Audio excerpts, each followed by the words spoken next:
Radio Nour Info, Maël Manomba. Assalamu alaikum, merci d'écouter Radio Nour. Voici votre journal. Le vice-président de la République, Pierre-Claver Manganga Moussavou, a reçu jeudi dernier à son cabinet la représentante de la Banque mondiale au Gabon, Alice Ouedraogo, une occasion pour présenter plusieurs projets de cette institution financière internationale au Gabon. Le président du collectif des leaders libres de la fonction publique, Roland Youmé Belépé, a dans une déclaration mis en garde les hommes politiques s'immisçant insidieusement dans les bras de fer engagés par les syndicats contre le gouvernement. Le ministre de l'Intérieur a annoncé l'organisation très prochaine de la seconde révision de la liste électorale dite révision spéciale. Les juges de la Cour constitutionnelle ont auditionné ce 6 août les responsables de Dynamique Unitaire suite au recours en annulation portant devant cette juridiction par l'intersyndicale. Et le chiffre de notre rédaction, c'est 16 000. On le découvre à la fin de ce journal local, bien sûr, avant d'inviter Aliza Adamou nous présenter la page musulmane.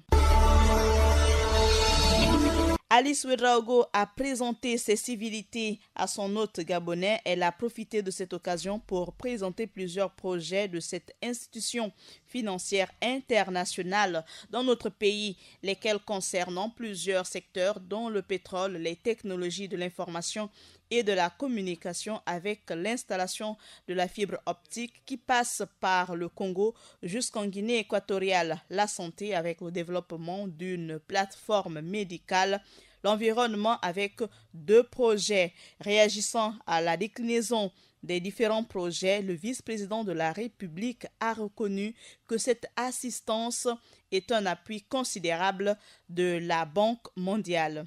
Le président du collectif des leaders libres de la fonction publique, Roland Youmé Belépé, a dans une déclaration mis en garde les hommes politiques s'immisçant insidieusement dans le bras de fer engagé par les syndicats contre le gouvernement.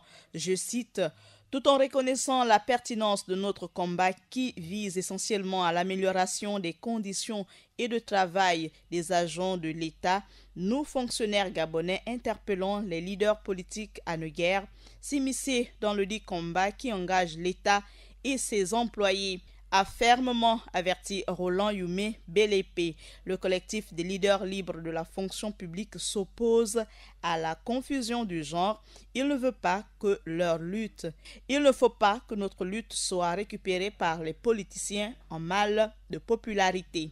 Fin de citation. Le ministère de l'Intérieur a annoncé l'organisation très prochaine de la seconde révision de la liste électorale dite révision spéciale. La clôture de cette opération à venir est prévue le 10 août prochain, une révision qui va durer 3 jours. Elle permettra de pallier aux nombreuses réclamations découlant de la première révision ayant eu lieu du 15 au 29 juin dernier. La nouvelle révision s'intéressera aussi aux travailleurs ayant fait l'objet d'affectation ou de mutation et ceux mis à la retraite. Selon le communiqué du ministère de l'Intérieur, cette dérogation s'étend aux membres de la famille des intéressés. Les personnes frappées par l'inéligibilité ou privées de droit de vote par les juridictions compétentes sont également concernées. Les jeunes citoyens ayant atteint l'âge de 18 ans le 30 juin dernier y sont aussi. En prélude aux élections législatives de 2018, dont le chronogramme n'est pas encore connu, le ministre de l'Intérieur, Lambert Noël Mata, a annoncé récemment que la liste électorale sera disponible le 15 août prochain.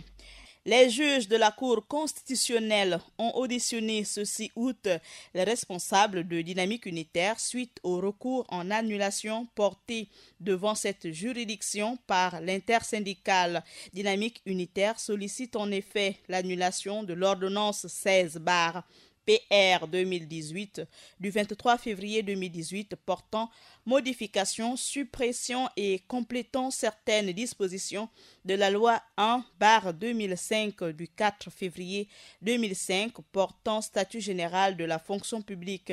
Cette ordonnance a été prise pour donner un cadre juridique aux mesures d'austérité prise par le gouvernement le 21 juin dernier.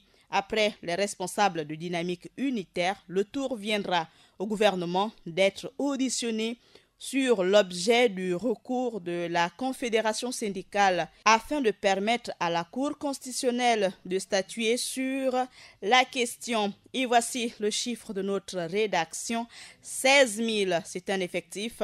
C'est précisément 16 673. 16 673, c'est le nombre de nouveaux bacheliers au terme de l'année académique 2017-2018. Et bien sûr, nous ouvrons notre page musulmane. Elle est bien installée pour nous présenter la page musulmane. C'est Adiza Adamou Essono. Assalamu alaikum Adiza.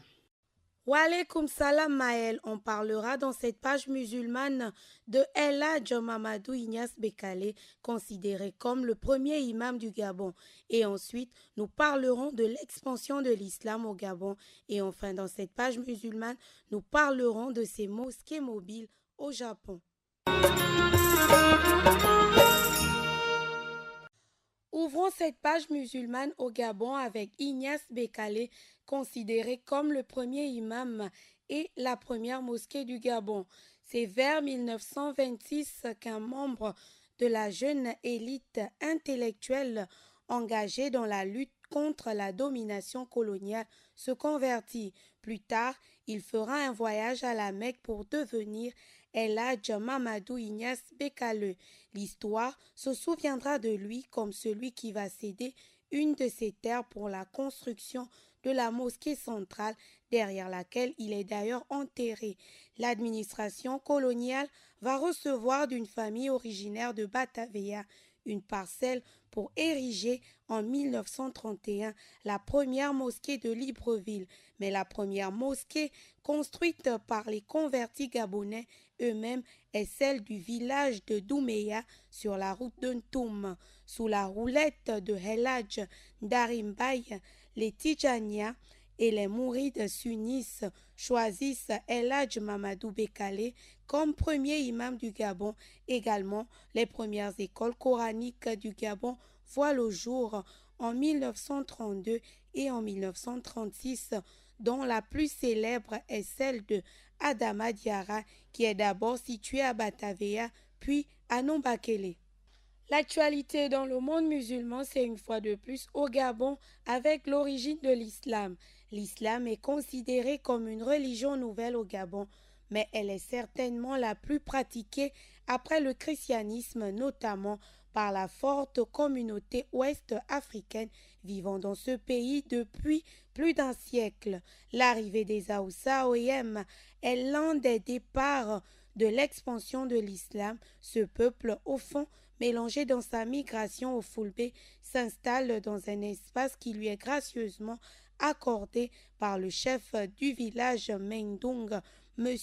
Bamenge Mekoga, devenu actuellement Aquacam.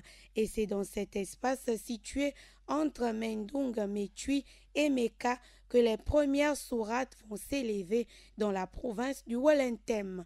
Puis, en 1902, une importante délégation de miliciens originaires de l'AOF arrive à Libreville et s'installe à Nombakele et à Lalala.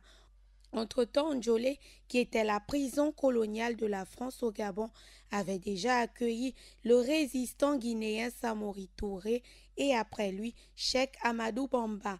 Mais c'est en 1919 que arrive la personne de El Hadj Darimbaye que l'islam doit sa réelle expansion au Gabon. On dit que l'homme enseigne et prêche dans les domiciles l'unicité d'Allah en réussissant l'exploit de mettre ensemble dans les mêmes salles de prière Haoussa, Fulbe, Malinké, Sarakole, Popo, autochtones gabonais. Et on ferme cette page musulmane au Japon avec des mosquées mobiles qui ouvriront leurs portes aux touristes musulmans lors des Jeux olympiques de 2020. Elle a émergé au milieu des embouteillages monstres lors du Ramadan 2016 afin de faciliter l'accomplissement du devoir religieux. Si la vocation de ces lieux de culte itinérants est la même, le camion de 25 tonnes blanc et bleu qui pourra accueillir jusqu'à 50 fidèles à Tokyo aux portes de son stade qui vibrera alors au rythme des Jeux olympiques de 2020 présente toutefois une particularité. Il fera résonner les psalmodies du noble Coran en plein cœur d'une capitale non musulmane et dans une contrée où les mosquées se font encore rares. C'est soucieux de rendre le séjour des touristes musulmans des plus agréables à l'occasion de cet événement sportif planétaire que le pays du soleil levant envisage de déployer toute une flotte de mosquées mobiles dans d'autres localités au bord des différents sites de compétition, comme l'a annoncé le Centre de presse étrangère du Japon. Voilà Maëlle, c'est tout pour l'actualité dans le monde musulman aujourd'hui.